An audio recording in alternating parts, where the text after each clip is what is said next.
मुझे माफ कर दे। मैंने अपनी शान के चक्कर में तेरी सुख सुविधाओं को दांव पर लगा दिया था। आज मुझे समझ आया कि अकेले घर और बाहर का काम संभालना नामुमकिन है। सरिता देवी ने अपने गांव में चलने वाली पंचायत को अपने घर से हटाकर गांव के किसी पेड़ के नीचे शिफ्ट कर दिया। अब वहां पर उन्हें किसी का ज्यादा आदर सत्कार भी ना करना पड़ता और उनके घर वालों को भी उनके इस पंचायत से बिल्कुल भी परेशानी नहीं होती। अब घर में शांति थी और गांव वालों को उनकी सलाह भी मिल रही थी। उषा जी और सरला जी मॉर्निंग वॉक पर सुबह सुबह एक साथ ही निकलती थी, पर आज सरला जी अकेले ही पार्क में पहुंची। उषा जी को आने में थोड़ी देर हो गई थी।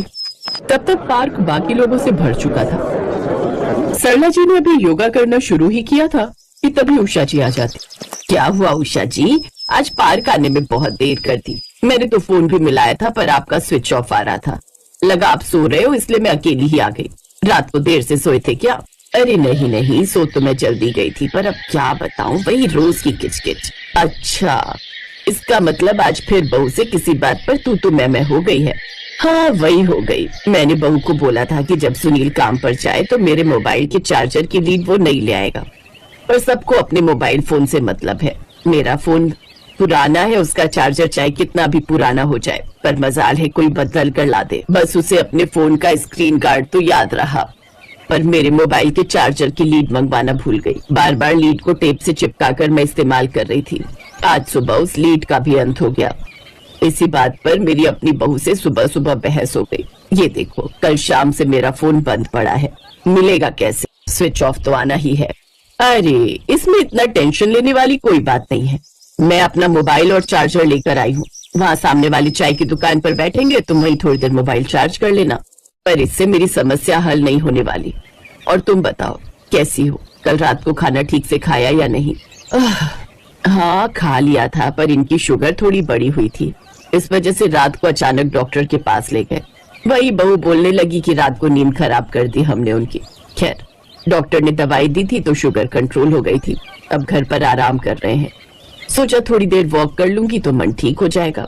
सरला जी और उषा जी आपस में अपनी अपनी परेशानी एक दूसरे से बांट ही रही थी कि तभी वहां से श्रीमती टंडन रनिंग करती हुई निकलती है। श्रीमती टंडन बहुत खुश मिजाज रहने वाली महिला थी। उनके चेहरे को देखकर ऐसा लगता था कि मानो वो बहुत खुश रहती है और उनकी लाइफ में कोई प्रॉब्लम नहीं है। और ऐसा वहाँ पार्क में बहुत से लोग सोचा करते थे, और ऐसी ही सोच सरला जी और उषा जी की भी थी। Good morning Sarla ji. Good morning Usha ji. Good morning. Good morning. क्या बात है, आज तो बड़ा रूखा रूखा गुड मॉर्निंग किया आप दोनों ने। सब ठीक तो है ना? हाँ हाँ सब ठीक है, बस ऐसे ही बातें कर रहे थे। ओह अच्छा अच्छा, चलो मैं वहाँ जॉगिंग करती हूँ, आप दोनों भी आ जाओ। श्रीमती टंडन जॉगिंग करने के लिए चली जाती हैं। उनके जाने के बाद सरला जी और उषा जी आपस में बातें करने लगती हैं, जिनमें एक और लेडी आकर शामिल हो जाती है। कुछ भी कहो, श्रीमती टंडन को देखकर ऐसा लगता है कि इन्हें तो कोई तकलीफ ही नहीं है, पर एक खामी है हमारे घर में, तो जब देखो किसी न किसी बात को लेकर पंचायत चलती रहती है। सुबह ही मेरी जेठानी के साथ मेरा झगड़ा हो गया। आंटी जी मेरे बेटे के नंबर थोड़े ज्यादा के आ गए। मुझसे कहती है कि वो घर का काम नहीं करेगी, उसका बेटा पढ़ता नहीं है क्योंकि वो घर के कामों में लगी रहती है। अरे अब कोई उसे समझाए कि घर के काम तो मैं भी करती हूँ, मेरा बेटा तो फिर भी अच्छे नंबर लेकर आया है। ये सब बहाना है घर के कामों से जी चुराने का।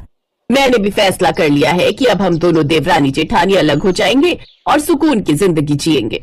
हाँ और क्या, सही है, जब आपस में नहीं बन रही तो अलग हो जाओ। श्रीमती टंडन सच में मुझे भी उनको देखकर कुछ ऐसा ही लगता है कि वो सचमुच बहुत बढ़िया जिंदगी जी रही हैं। प्रॉब्लम तो मुझे नहीं लगता कि उनकी लाइफ में कहीं से कहीं तक होगी।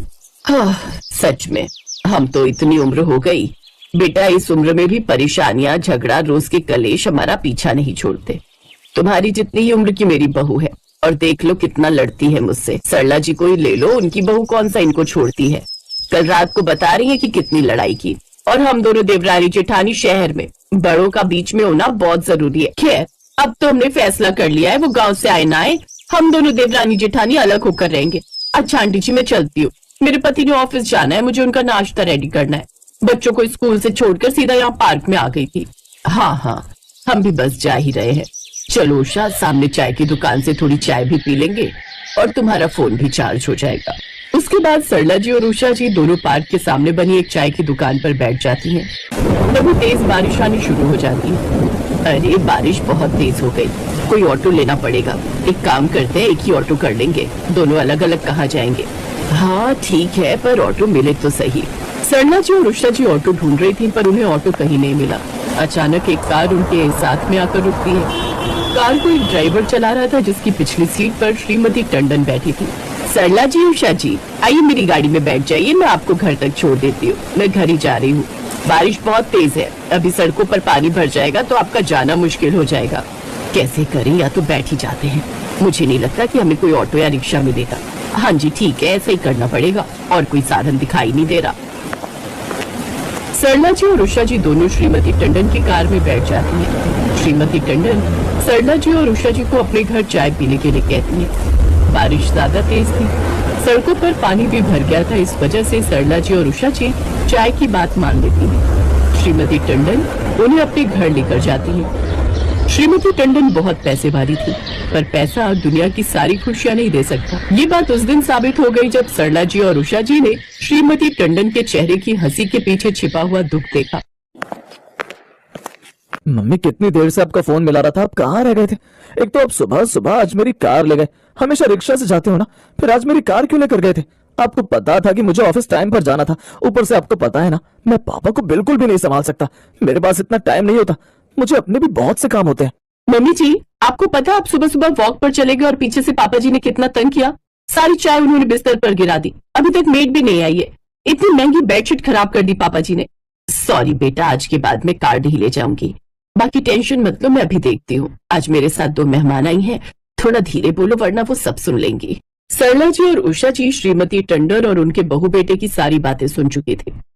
श्रीमती टंडन एक व्हीलचेयर लेकर एक छोटे से कमरे में जाती है। सरला जी और उषा जी श्रीमती टंडन के पीछे पीछे उसी कमरे में पहुंच जाती हैं।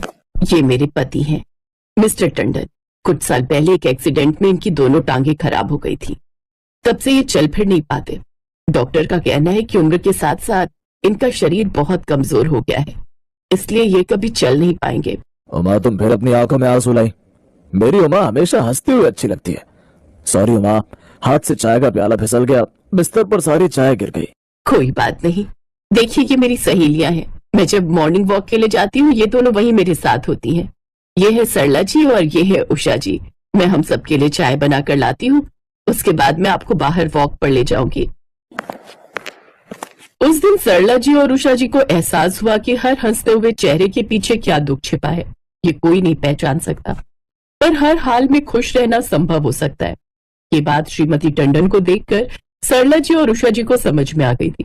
उसी दिन उषा जी अपने लिए फोन की दुकान से नया चार्जर और नई लीड खरीद कर लेकर जाती है।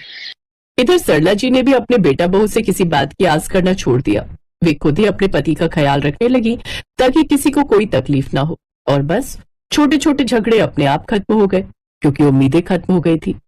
हर किसी के जीवन की कोई ना कोई परेशानी जरूर होती है, और जब तक जीवन है तब तक सुख और दुख हमेशा हमारे साथ ही चलते रहेंगे।